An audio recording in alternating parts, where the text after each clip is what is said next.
So just a reminder of the surprises editing. Firstly, you're going to read it once in your head, okay? Straightforward, nice and quiet, reading it through. Always with your purple pen in your hand, lid off, ready to change. Next, you're going to say it under your breath in a muttered voice, just to get a feel for how it sounds. Okay, John's majestic creature featured in Norse mythology, with qualities of bird, beast and reptile. It's a formidable predator. Appearance, shaped like a giant feathered vulture. Gaeston commands respect from others, with its mane-like crest of red and green, etc., etc., all the way through. Then perform it. Read it aloud as a real performance. This will pick up on whether you're repeating yourself too much, on whether your tenses are accurate, whether you're sticking to present tense, or whether sometimes it's slipping into past and back again. Particularly if you're doing the mythology one, it's very tempting to write it in past tense, because you're writing about something that, as far as we're aware, doesn't exist anymore, although it's mythological, so it probably never did exist. Actually, past tense is fine for a non-chronological report. If you prefer to write it in past tense, that's fine. Just make sure that you stick to the tense that you go with. I've done present tense just because generally non-chronological reports work better in present tense, but past tense for the year 5 task would be fine. Just make sure that you stick to it. Then you're going to have a look at your punctuation, and this is where the highlighter comes in really handy, and you may have found this as you've done your reading aloud. If at any point that you are reading you come to some kind of natural pause and there's no punctuation to represent it, then do a highlighted mark. Okay, I'm just trying to see if I've got any examples in here.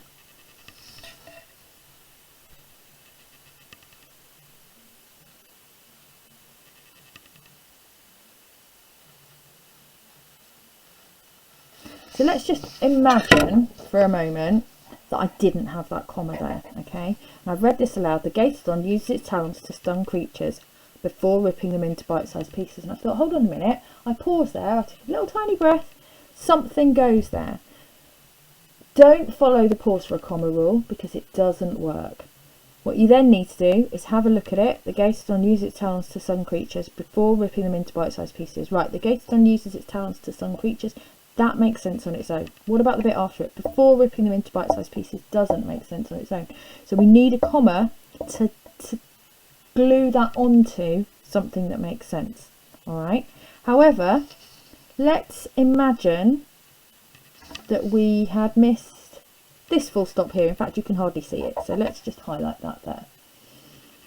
Let's imagine we've missed some punctuation there. This menace lives deep in the mountains of Norway. It is most... Oh, I can hear that I need to pause and start again there. So there, I'm going to put a highlighted dot. Again, have a look carefully around it then. This menace lives deep in the mountains of Norway. Yeah, that makes sense on its own. That's fine. It is most comfortable by glacial lakes, but can live comfortably on land or water. Now, that makes sense on its own as well. So we can't use a comma because we can't... It doesn't need to hang on to another piece of meaning. It makes sense on its own, and that's what we call a comma splice, when we start separating our sentences with commas rather than full stops. So it has to be a full stop, but if we want it to be linked, then this is where, remember I made a note, didn't I, that maybe I could use a colon to link my ideas together. That is where I could put it. It lives in the mountains of Norway, and this is where in Norway it is most comfortable. You can also link sentences with a semicolon. That's a good way of linking sentences as well. So that is your punctuation check. Look at your openers. Again, you may have already felt this as you've done your reading through, but is it all the Gaetodon? It does. It has. I'm having a look. I've got the Gaetodon. I've got with qualities of bird, beast and reptile. So I've got an adverbial opening that one. Shaped like a giant feathered vulture. That's got a verb, so that's a clause. I've got a subordinate clause there.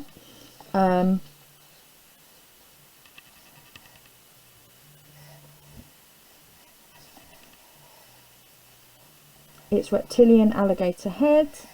Golden features cover this imposing beast body with venomous talons. So if you're reading through and you find it's the Gatodon, it's the beast, etc, etc, and they're all starting the same way, this is the time to grab your purple pen and add an adverbial.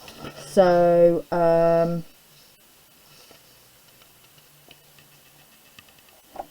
about here? The Gatodon is a carnivorous creature. Let's say I wanted to add an adverbial to that. I don't think it really needs it because I've used quite a few, but we could add into there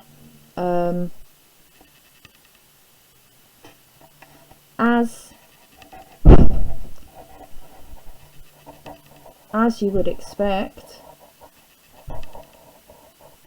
of such a terrifying creature.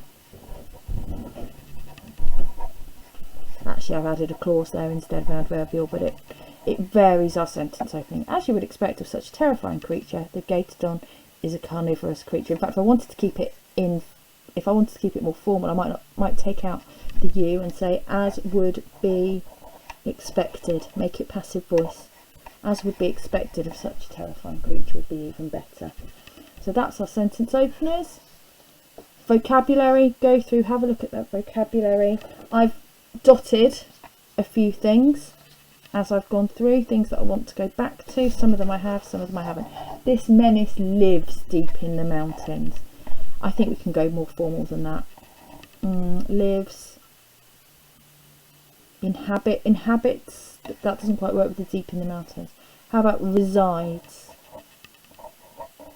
Resides deep in the mountains. That works.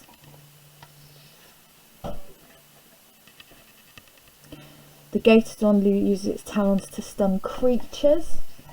How about victims? Okay, and this is the time when you may have to go away, grab a thesaurus, have a good look through. Use an online thesaurus if you want to. If you're working in Microsoft Word, which a lot of you might be, if you right click the word, you'll find an option for synonyms, and if you click on synonyms you'll find lots of alternatives, and then there's a thesaurus option as well. Now, even if you're not working in Word, you can always have a Word document up on a laptop and have a quick look that way. There's loads of online thesauruses. Honestly, so much easier than trying to work your way through the alphabet in a book. So this is the time to take advantage of that. Have another read through, say it in your head or aloud again. Does it all sound okay now? Emotive and figurative language check, I wouldn't bother with that one this time because it is an informative text. You could maybe have a little bit in the end if you're doing that conservation bit, but I wouldn't worry. The one thing that Surprises doesn't cover is spelling. And so actually you can't share with a friend, but you can check spelling. So what I would do now, grab your highlighter, just read it through.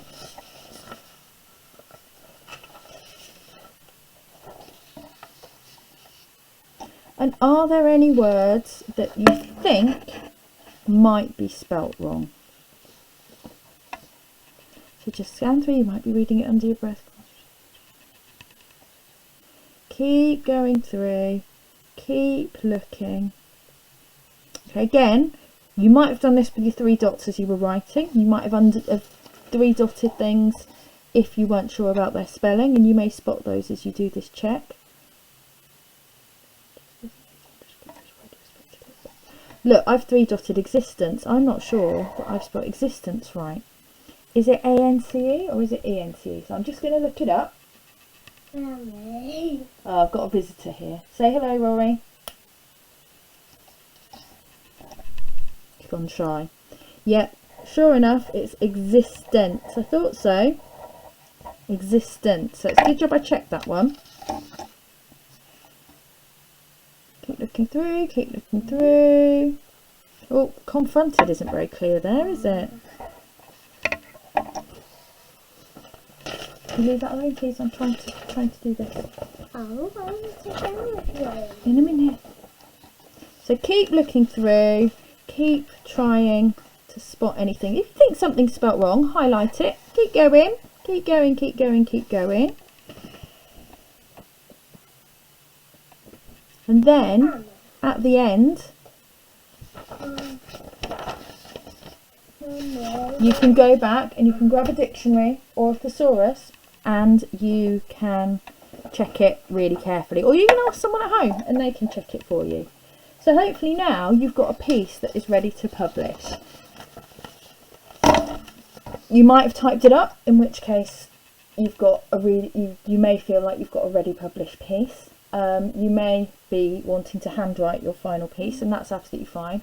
What I would say at this stage is, whatever you're doing, have some fun with it. Think about how things are published for real.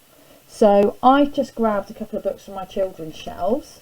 Okay, this one's about bees. It's not just writing, it's writing combined with various pictures. It's been published, it's been laid out really well. They've even thought about the shape of the pictures so that it reflects what a beehive would look like.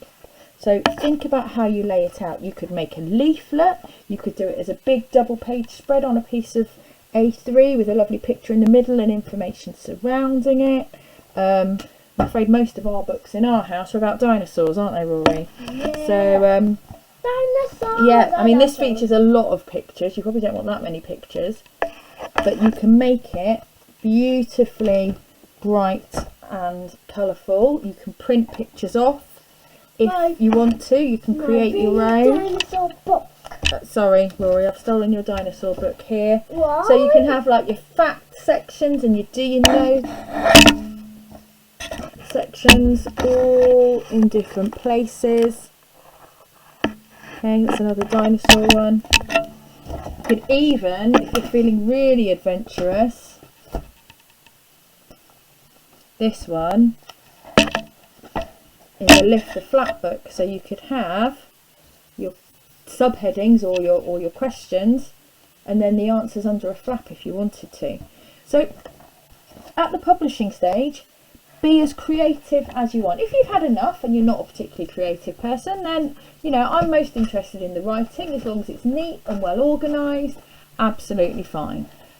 But if you want to have a bit of fun with this at the end, and even if you're working in Word, you've got it all there. You can copy and paste it into a different shape, or you can copy and paste it into a publisher document where you can move things around, or you could print some copies out and then stick the different parts on a piece of paper. So I'm really looking forward to seeing your published non-chronological reports. I think these are going to look amazing, and I hope that we've got some that we can put on display when we get back to school. Okay, I'm going to go now and deal with my tyrant son, so I will look forward to hearing from you soon. You're going to say bye, Rory? Bye. Bye, everybody.